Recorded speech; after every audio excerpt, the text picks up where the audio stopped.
I don't have. You know, when you find even somebody who's doing fairly well, they have a hardware store, they're driving, they'll be like, jaribu tu.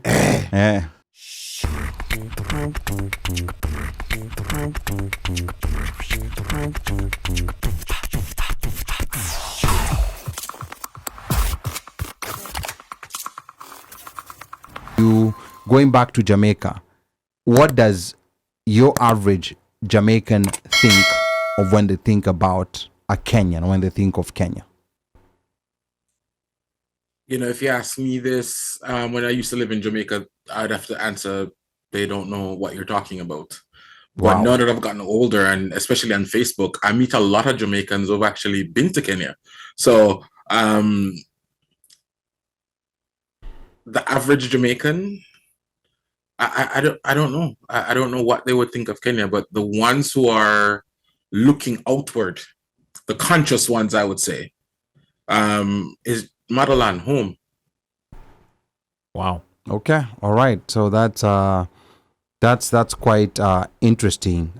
Knowing, like the likes of the artists who love Kenya, the Morgan Heritages, the Alaines, and also when we come back to Kenya, there's that very big reggae culture. Dancehall music was also very big in Kenya. That is the yes. That is the big driving force. Yeah, I remember, when I was, I think I was 10 or 11, there was that album that Shabaranks did. An album that an 11-year-old should not be listening to. But it was amazing, ting-a-ling-a-ling, School bell ring, poyoka kamasha then there was that other song called XXX Bully, Oh yes. So I mean sorry mom if you're listening, but those were albums that an 11-year-old should not have been listening to. But and then is she the one who bought them for you? Definitely not music. Hey, me, you don't know my mother. In the words of my mother, let me say it in Kikuyu, then I'll translate. Nyimbo cia daimono. Nyimbo za shetani. No, demon. At that point, I was listening to. I had that Shabaranks album, and then that's the same time the Chronic.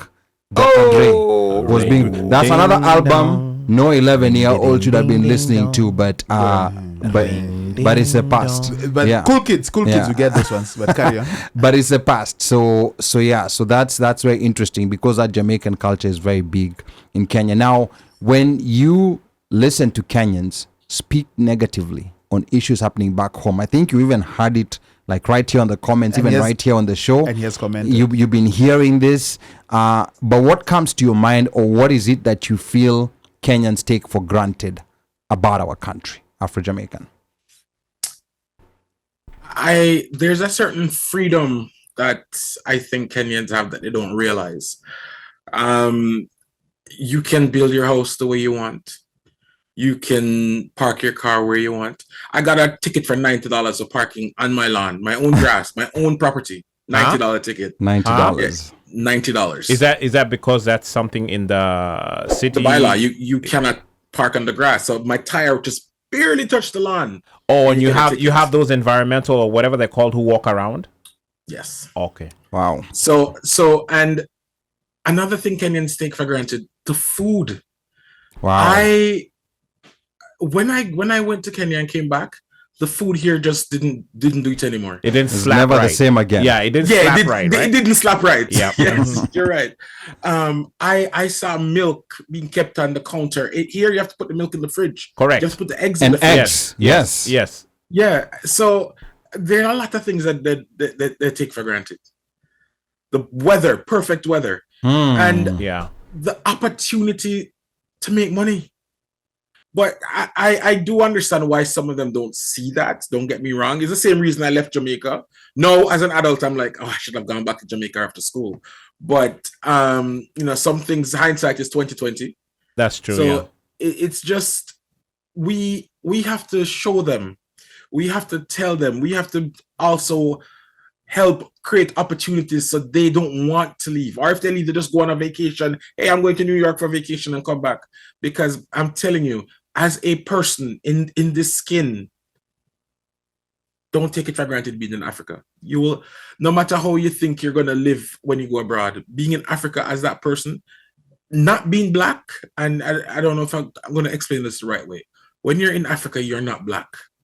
And not that I don't love my blackness, but sometimes you want to break from it. And being in Kenya, I wasn't black. I was just a Jamaican.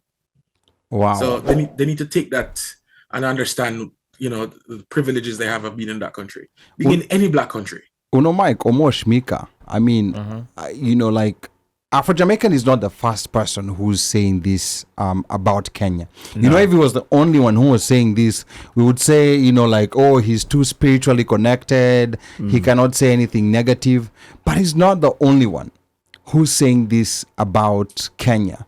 So what exactly is it, like, kuna kashetani gani, kametuingia, where there's this constant temptation of to look down on Kenya?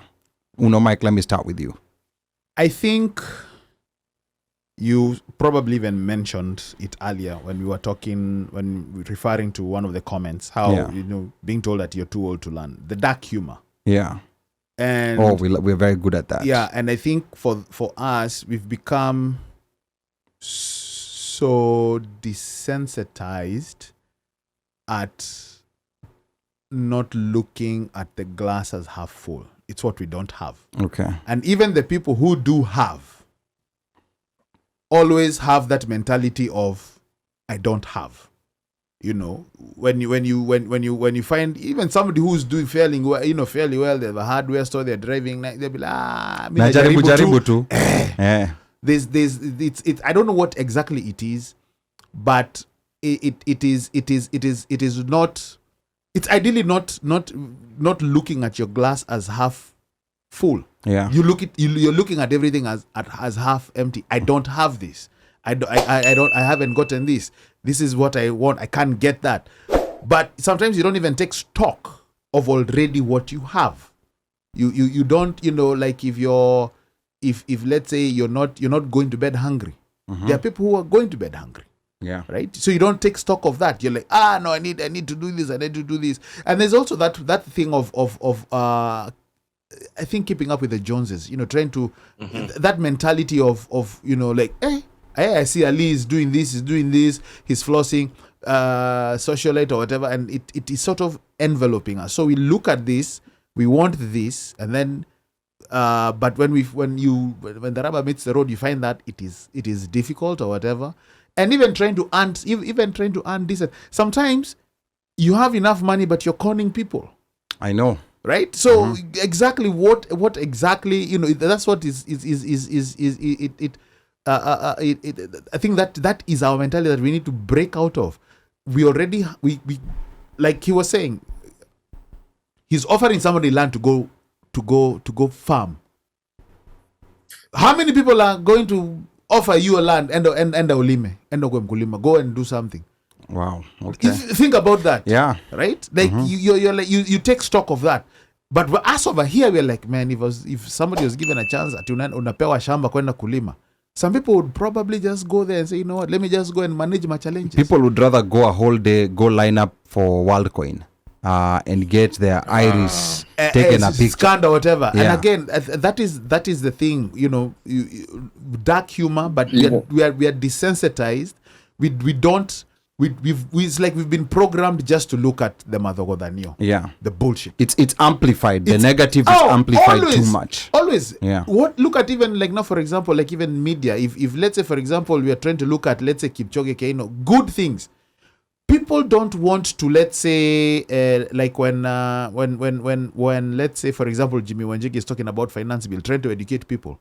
People would rather want to watch somebody was caught, with somebody or somebody's wife, was caught with somebody's wife. Yes. Exactly. People, thousands of those guys will tune into Maina Kakeni's show in the morning. Just go to the major media houses. Nowadays YouTube gives you an option to see the most popular videos. Yes. That tells you a story. Exactly. You'll be very surprised to see popular videos. You pastor caught with who? Yeah. That is what is whatever yes. trending. But when you try to talk to somebody, like, you go, understand the finance bill, understand the content, Yeah. and then of course, the politicians, they really take advantage of this. Yeah. What do they start doing? They're like, hey, by the way, you know, sijui kuna mama lishikwa. There was a guy, a lover who a woman in Mika land. Yeah. The lover came.